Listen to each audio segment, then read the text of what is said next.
ꯍꯧꯈꯤꯕ ꯊꯥ ꯑꯁꯤꯒꯤ 15ꯒꯤ ꯑꯩꯈꯣꯏꯒꯤ ꯅꯨꯃꯤꯠꯇꯨꯗ ꯀꯥꯡꯄꯣꯛꯄꯤ ꯗꯤꯁꯇ꯭ꯔꯤꯛꯀꯤ ꯂꯩꯃꯈꯣꯡ PS ꯒꯤ ꯖꯨꯔꯤꯁꯗꯤꯛꯁꯟ ꯃꯅꯨꯡ ꯆꯟꯅ ꯀꯣꯟꯁꯈꯨꯜ ꯑꯃꯁꯨꯡ ꯂꯩꯔꯣꯜ ꯄꯥꯏꯐꯩ ꯈꯨꯜ ꯑꯅꯤꯒꯤ ꯃꯔꯛꯇ ꯊꯣꯛꯈꯤꯕ ꯐꯨꯔꯨꯞ ꯑꯅꯤꯒꯤ ꯈꯨꯠꯂꯥꯏ ꯄꯥꯏꯕ ꯃꯁꯦꯜꯒꯤ ꯅꯣꯡꯃꯩ ꯀꯥꯞꯅꯕꯗ ꯁꯣꯛꯄꯗꯒꯤ ꯑꯩꯈꯣꯏꯒꯤ ꯔꯤꯝꯁ ꯍꯣꯁꯄꯤꯇꯥꯜꯗ ꯄꯨꯈꯠꯂꯛꯄ ꯃꯤꯑꯣꯏ 3 हाइबे तारे कुकी की मियोय अहुम से इकोगी लाइकनरिबा कुकी मिलिटेंट ने हाइबे नहा अहुम से ममिंग मथा इकोगी मेडिकल लीगल केस की रजिस्टर चलमद्रे हाइबे वफम जु यावरी अजा वफम सिगी मतंग द रिम्स की पुलिस पिकेट नदी CMO कैजुअलिटी मेडिकल ऑफिसर ना रिपोर्ट पिरक्तबदगी मेडिकल लीगल केस की रजिस्टर चंदबनी हाइना पाखुम सु पिरकली अदो अजा सिगी से इकोगी सुमाइना कुकी की मियोइसिंग असोकपन नंगबदा अखोगी इम्फाल की हॉस्पिटल सिंग द पुरखिब से हंदक अहान बनते हाइजनिंग पोजा ममांग द सोदुम पुरखिब लेरे अदुबु हंदक्ति अखोगी नागा की चिनिनाव मियोइ तरुक अखोगी सीना अखोगी मसागी डेड बॉडी सिपोबा अखोगी पुलप ओइना फंगबा ngамदबा मचेत मकाई ओइना फंगिबगी यामना नुंगाइतबा थौदोक दुगा थंगनबा हाइतारे अदुगी हेक मथंग तारकपदा असिगुम्बा थौदोक सिथोकपदगी अखोई सिविलियन सिंगना रिम्स हॉस्पिटल दा अखोगी थोमजिनदुना असिगुम्बा लायेंबा यारोय हाइबना चिंगबा अदुगी मायोक्ता मयाम प्रोटेस्ट तौबा मयामसु थेंगनरगा असिगुम्बा यानिंगदबा मयाम लैरिङै मरक्सिदा असुमाइना लैरे अदुगा इकोगी हजिकी रिम्स दा लेरंबा मियोय अहुम से अमुक इकोगी चुराचानपुर की हॉस्पिटल दा अमुक शिफ्ट तौख्रे ओजा असिगुम्बा थौदोक मयाम लैबसे इकोगी रिम्स दा पुरकपा इम्फाल की हॉस्पिटल सिंग दा पुरकपसे हंदकनदी अहानबा नते अदु ममांग दा याखिबसिने मरम ओइरगा हंदकसो अदुमक हाइदी असिगुम्बा से पुरागा सुमाइना थोकप्रा अदुगुम्बा असिगुम्बा पुलप ओइना ओइरा उरा कांदा ओजा करी हाइबिनी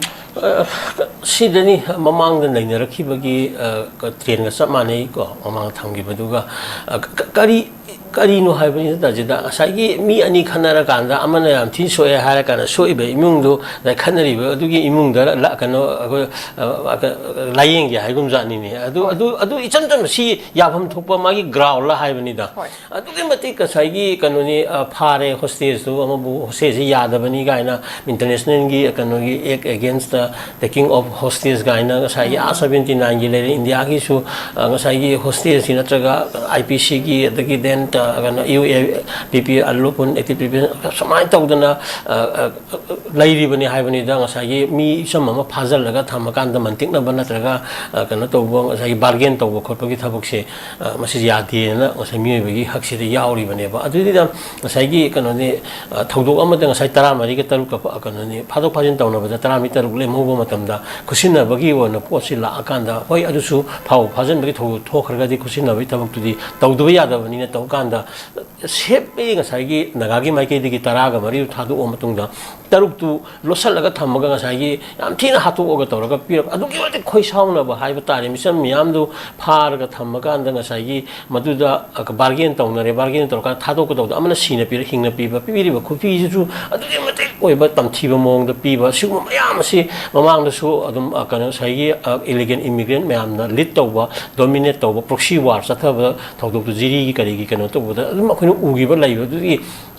कनो लैबनी आबको ममांग खरा थोखि हाइबदसु अमबु ओरे थोखरे अदुबु अखोइना हॉस्पिटल गुम्बा लैदना अदगी ICRC की करिगी अदगी इंटरनेशनल रेड क्रॉस की करिगी लानफमदा ngसागी एम्बुलेंस सोप यादबु हारो अनाबा नत्रगा गुलाइ जादोकवा कनो मयाम लैजबा हाइरगसु ngसागी मोइना हेना कॉन्शियस ओइगदबनी हेना थवइना सि थोकनबा सिलनबा मानबगी कनो दुनियाबा मसागी इरांगी चौथोहनबा अदुना मसागी लैमखोंगी कनोदा हाना पुरे कनोनी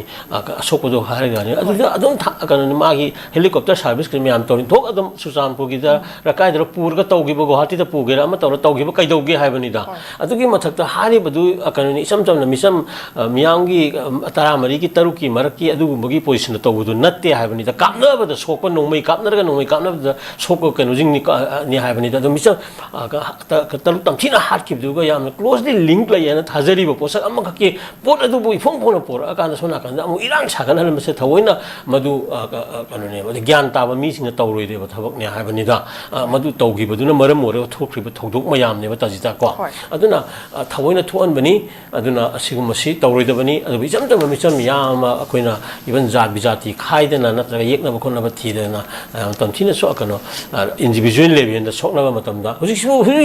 khanari ba kuki khoi leijari dana khoi thadaugi hairo kayo thadau MP manipur gi khoi kuki na te ga la iba kholi bi sigi misam miyam mayam sidagi sogopan ba natraga atopa even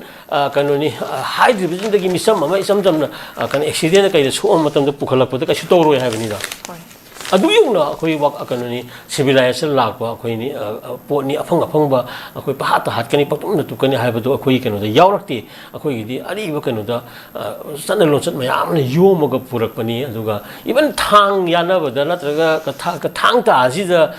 da kanoni khoi gi lejari ba tradition da di yana ba da pura hat pa na ta ba kitang i ta gi ba da i ta ri mi du na khuramaga manga kaksaru na pi ba nga adu majati oire ibni ne khoi ji ko ana sigum ba yang sana lonsa sida masai hantaki matang di ya de haibani aduki mati wariba sam yam hat patam thiba aduga adu kolai paraga kanoni kamna bada aduga sirba midubu kanoni sona kanda amuk magi yangnari bagi maki duda laying bagi kanu laksan bagi po thawina tawhal pani haibani da anyway miyam na ya de haibaduni miyam na ya da badi amata yaroi matung raw sigum si tawroi da bani aduna kano sigumba kano se issue se yamda consciously yengaga puthagadabani masina miyam horakani haibase hana khangna thawoina hawal akanda nasai oiba tongan ba kagi amaga yana dabagi pose voluminous oyan ba mapan thona bagi lambi thira ko ne lawge ko hoi thaga cheo ja du ko makata na lakcha bada